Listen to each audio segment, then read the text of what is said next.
Hola, que Dios te bendiga muchísimo. Soy la evangelista del señor Fausta Vivan Osá del Ministerio Evangélico de la Colombia de Wiesbaden, aquí en Alemania. Y como ya sabes, hacemos meditaciones y aquí encantadísimos venimos a compartirlas contigo para la gloria de Dios.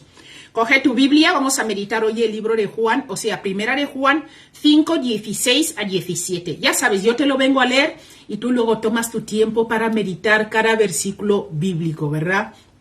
Vamos allá, vamos a meditar en la cobertura del Padre, del Hijo y del Espíritu Santo. Dice, si alguno viere a su hermano cometer pecado que no sea de muerte, pedirá y Dios le dará vida.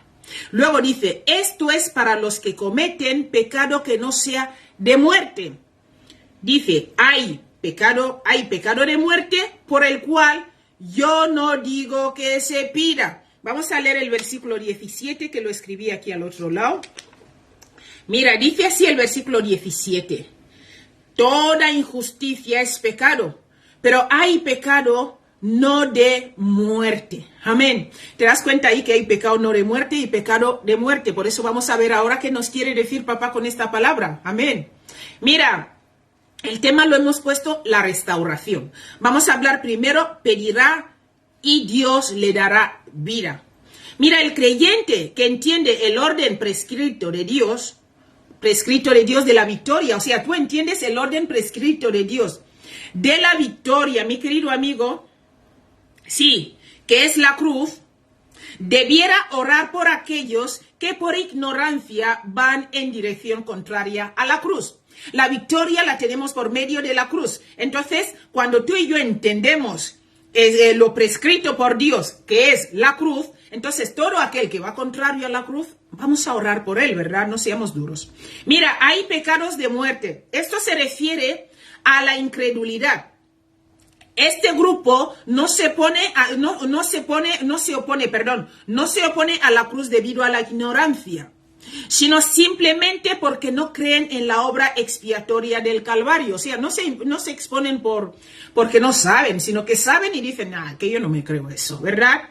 Aunque no tiene sentido orar por el perdón de Dios por dicha persona, lo correcto es orar para que sea quitada la ceguera de su incredulidad, porque mucha gente dice, no, yo no lo creo, pero eso es la incredulidad. Entonces hay que orar por Dios en esta dirección, hay que orarle a Dios en esta dirección, que el Señor le quite la ceguera, ¿verdad?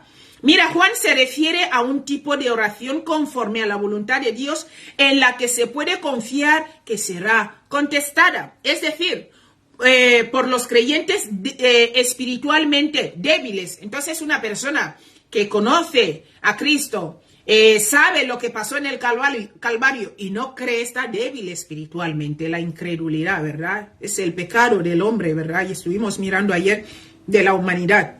O sea, estas personas son creyentes espiritualmente débiles que necesitan oración del pueblo de Dios para administrar vida, para administrarles vida y gracia como en la meditación que vimos en el versículo 14 y versículo 15, que te invito a ir a verlo. Mira, hay condiciones que guían tal oración. ¿Cuáles son las condiciones que guían tal oración? Mira, la persona que necesita oración debe ser hermano o hermana en Cristo. Tiene que ser ya en la iglesia, ¿verdad? Es decir, un creyente que ha cometido pecado sin intención ni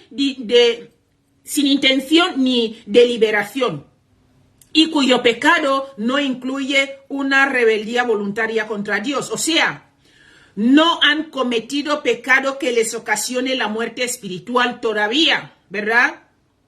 Todavía tienen, como te he dicho, tienen vida espiritual, o sea, no ha muerto espiritualmente. Cuando ya ha muerto espiritualmente es que ya se ha apartado totalmente de Dios, ¿verdad? Pero aquí dicen que podemos orar por uno que no ha muerto todavía espiritualmente, está en la incredulidad, pero no, sigues viendo que hace las cosas, pero hay cosas que no termina de asumir. Entonces hay que orar por él, que está espiritualmente débil. Estas personas tienen que tener arrepentimiento, ¿vale? tiene que ser que está arrepentido y desea estar libre de todo lo que desagrada a Dios, aunque necesita ayuda para vencer el poder de Satanás y el pecado. Esta persona tiene que arrepentirse, decir, Señor, yo no entiendo la cosa, pero perdóname por mi incredulidad, y el Señor ya empieza a obrar en su vida. Mira lo que dice Romanos 8:13, dice, porque si vivís conforme a la carne, moriréis. Mas si por el Espíritu hacéis morir las obras de la carne, viviréis. Entonces, cuando vivimos por el Espíritu, entendemos muchas cosas que en lo físico no podemos entender. Por eso hay que hacer morir las obras de la carne a través del Espíritu Santo, ¿verdad? Mira, el punto 2, el primer punto es esto, que si un hermano de la iglesia ha pecado en el plan, que no entiende las cosas y ha metido ahí la pata, hay que orar por él porque está débil espiritualmente, ¿vale? Está débil, no entiende, es incrédulo, ¿verdad? Hay muchos hermanos que, pues eso, que necesitan ayuda. Dice la palabra que oremos los unos por los otros, ¿vale? Y que los débiles, los fuertes, ayuden a los débiles. Entonces, esto es lo primero, el primer punto. Segundo punto, por tales personas la iglesia debe orar que Dios les dé vida, que significa aquí restauración de la fortaleza espiritual y la gracia de Dios, que están bajo la amenaza del pecado, o sea, que el Señor les fortalezca espiritualmente. Dios promete contestar esa oración. Amén. Mira lo que dice aquí en Romanos 5:21, dice, sí, te lo voy a leer, dice, para que así como el pecado reinó para muerte, así también la gracia reine por la justicia, así también la gracia reine por la justicia para vida eterna mediante Jesucristo, Señor nuestro. ¿Te das cuenta, verdad? Bien, vamos a pasar a Romanos 8:26, dice, y de igual manera el Espíritu nos ayuda en nuestras debilidades, ¿verdad? No, el Espíritu nos ayuda en nuestra debilidad. Pues, ¿qué hemos de pedir? ¿Qué hemos de pedir como conviene? No lo sabemos, pero el Espíritu mismo intercede por nosotros con gemidos indecibles. Amén. Vemos ahí que el Espíritu intercede con gemidos indecibles. Vamos a pasar al libro de 2 de Corintios 3:6, dice, el cual asimismo nos hizo, ¿ves? Aquí ya habla de cómo el Señor nos preparó para todo eso ya. Nos hizo ministros competentes de un nuevo pacto. Un nuevo pacto no de la letra, sino del Espíritu, porque la letra mata, mas el Espíritu vivifica. Entonces necesitamos de verdad al Espíritu Santo de Dios para entender las cosas de Dios, porque si no, vamos a estar en la iglesia, pero sin creer la obra del Espíritu Santo, que es impresionante.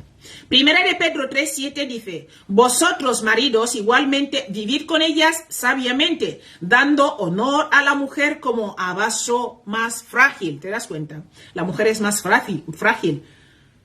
Dale honor. Y como a coherederas de la gracia de la vida, para que vuestras oraciones no tengan estorbo. O sea, si tú no das honor a tu mujer, cuando vas a orar delante de Dios, tu oración va a tener estorbo, porque Dios no escucha al que está viviendo en pecado o que está practicando el pecado. La parte 3, la parte 2 ya la hemos terminado, ¿verdad? Vamos a pasar a la parte 3. Dice así la parte 3. Por los antiguos creyentes, aquí habla más por los antiguos creyentes que han cometido un pecado, no sea de muerte, o sea, muerte espiritual, ahí la iglesia no puede orar con la seguridad de que Dios dará más gracia y vida. No estamos seguros ya. Esa clase de pecado incluye la transgresión voluntaria. ¿Te das cuenta?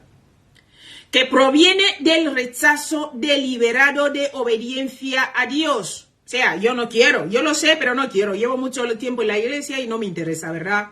Los creyentes antiguos. Tales personas, habiendo muerto espiritualmente, pueden recibir vida solo si se arrepienten y se vuelven a Dios. Se debe pedir que la voluntad de Dios dirija de tal manera las circunstancias de su vida que puedan tener la oportunidad de aceptar una vez más la salvación de Dios en Cristo. Hermanos, que que tú le ves que ya no, fuerte, ¿verdad? Estos que están en la iglesia, hay mucha gente muerta en la iglesia, es triste, ¿eh? Muerta espiritualmente. Vale, vamos a pasar al versículo 17 para terminar. Toda injusticia es pecado, pero hay pecado no de muerte, ¿verdad? Esto se refiere, mi querido amigo, aquí habla ya más profundamente de la restauración, ¿vale? Aquí entramos ya más profundo, todo es la restauración. Vemos ahí que el Señor restaura al hermano que ha cometido pecado sin saber, inconscientemente, otro que lo ha cometido sabiendo. El Señor está ahí trabajando para todos, para que se restauren. Mira, aquí se refiere a todo desvío de la palabra, ¿verdad? Es falta de confianza en la cruz debido a la ignorancia, no a la incredulidad, aunque este pecado va a causar gran perturbación en el individuo. No causará que pierda su alma, o sea, no va a morir, pero esto va a crear perturbación en su alma, en su vida. Pecado que no sea de muerte. Vamos a ver aquí. Mira, Juan distingue entre dos clases de pecados. Uno, pecados menos graves que ocurren inconsciente o inadvertidamente, ¿verdad? Y no conducen de inmediato a la muerte espiritual, o sea, no te lleva directo a la muerte. La primera parte es, vemos aquí que son pecados no graves, que no son inconscientes, inadvertidamente, pero estos no conducen de inmediato a la muerte. Pero si lo repites, esto sí te puede llevar a la muerte espiritual. Este es el primer punto de pecados que no sean de muerte. El segundo es los pecados que son tan terribles que indican, escucha, también el punto 2 son los pecados que son tan terribles que indican una rebelión voluntaria contra Dios y su palabra, fuerte, que resultan en la muerte espiritual o conducen a ella y a la separación de la vida de Dios. Y esto es súper fuerte, o sea, esto te conduce a la muerte y a la separación con Dios, o sea, ya no vamos a tener esta relación, esto que sentíamos del Señor, esto, fuerte. Y cuando ya no estamos bajo la cobertura de Dios, el que nos viene ahí es el diablo, y eso es grave. Mira, primera de Juan 3:15 dice, todo aquel que aborrece a su hermano, fíjate, es homicida, fuerte, o sea, el aborrecer a tu hermano. Y sabéis que ningún homicida tiene vida eterna permanente en él. Si aborreces a tu hermano, no tienes vida eterna permanente en ti.